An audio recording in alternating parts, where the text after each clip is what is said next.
আসসালামু আলাইকুম এভরিওয়ান, সবাই কেমন আছেন? আশা করি সবাই ভালো আছেন। আজকে আমি মূলত যাচ্ছি আমার একটা সার আছে, ওইটার জন্য কিছু কচুরিপানা কাটার জন্য। তো এই দিনে এটা হচ্ছে নভেম্বর বা ডিসেম্বর মাসের দিকে গরুর অত্যন্ত ঘাসের সংকট দেখা যায়। কেননা এই দিনে ঘাস একদম হয় না বলেই চলে। তাই আমি চলে যাচ্ছি কিছু কচুরিপানা কাটার জন্য। কেননা এই সময় মোটামুটি পানি শুকাতে থাকে এবং কচুরিপানা পর্যাপ্ত পরিমাণে থাকে। সবাই, শুধু আমি না, প্রত্যেকটা মানুষই গরুকে কচুরিপানা খাইয়ে থাকে।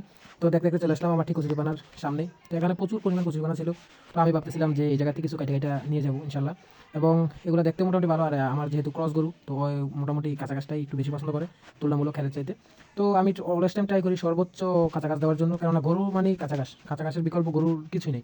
যেহেতু আমার একটি গরু, তো আমি সর্বোচ্চ লেভেলে চেষ্টা করি যে দানাদার খাবার দেওয়ার জন্য, বাট ও দিন শেষে কাঁচা ঘাসটারই বেশি পছন্দ করে। তার কারণে আমি কাঁচা ঘাস না থাকাতে এখন কচুরিপানা কাটার জন্য আসছি।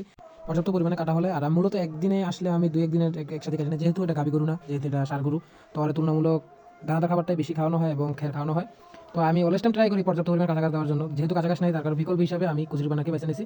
এবং যেহেতু আমার গরু এটা খায়, যার কারণে আমি এটাই মূলত কাটতেছি। তো সবাই অবশ্যই মাশাআল্লাহ বলবেন, যাতে কারোর বদনজর না লাগে। আর সবাই আমার জন্য দোয়া করবেন যেন আমি আমার প্রজেক্টটাতে সাকসেস হতে পারি ইনশাআল্লাহ।